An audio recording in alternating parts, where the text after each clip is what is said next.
On Wednesday, thousands of people flocked outside the gates of Kabul airport where the Taliban demanded to see their documents before allowing them to approach.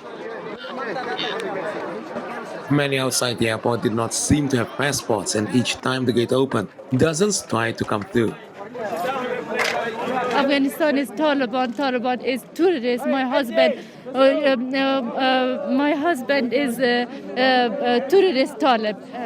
Amerika, Canada, Fransa, her kishwar, me and just my. So you and your daughter, you'll go anywhere? Any country? Any country. Yeah, she needs to explain all this to the Me and my daughter. You're safe. We don't have any brother, we don't have father. You know that living in here is very difficult for us. We were living in Herat and we escaped from Herat and came to Kabul city to save our life, because also my uncles worked with the Taliban and they wanted to oblige us to forced marriage. And also I'm a doctor and my sister was working with the women rights. She studied law, and also my mother is a teacher. My mother was the teacher of students in 8th class, the boys. Yeah. The Taliban don't let her to teach the boys, and now she doesn't work, my mom. The Taliban have sought to portray themselves as more moderate than when they imposed a strict form of Islamic rule in the late 1990s. However, many Afghans remain skeptical.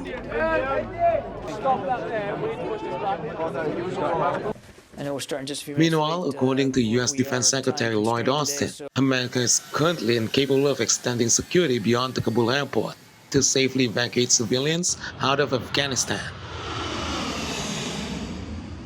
We will continue to deconflict issues with the Taliban, and we will stay focused on securing the airfield. We cannot afford to either not defend that airfield or not have an airfield that's secure, where we have hundreds or thousands of civilians that can access the airfield at will and put our forces at risk. You're focused on the airfield. These people can't get into the airfield. Well, we're going to do everything we can to continue to try to deconflict and create passageways for them to get to the airfield. I don't have the capability to go out and extend operations currently into Kabul. According to President Joe Biden, he's committed to maintain U.S. troops in Afghanistan until every American there is evacuated, even if it means American soldiers will continue to remain in Afghanistan past the August 31 deadline for withdrawal.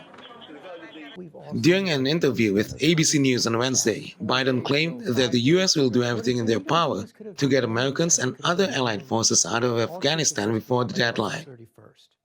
We're going to do everything in our power to get all Americans out and our allies out. Does that mean troops will stay beyond August 31st if necessary? It depends on where we are and whether we can ramp these numbers up to 5,000 to 7,000 a day coming out. If that's the case, they'll all be out. Because we've got like 10,000 to 15,000 Americans in the country right now, right? And are you committed to making sure that the troops stay until every American who wants to be out is out? Yes. How about our Afghan allies? We have about 80,000 people. Well, that's not the estimate. Is that too high? That's too high. How the many? estimate we're giving is somewhere between 50 and 65,000 folks total, counting their families. Does the commitment hold for them as well? The commitment holds to get everyone out that, in fact, we can get out and everyone that should come out. And that's the objective. That's what we're doing now. That's the path we're on, and I think we'll get there.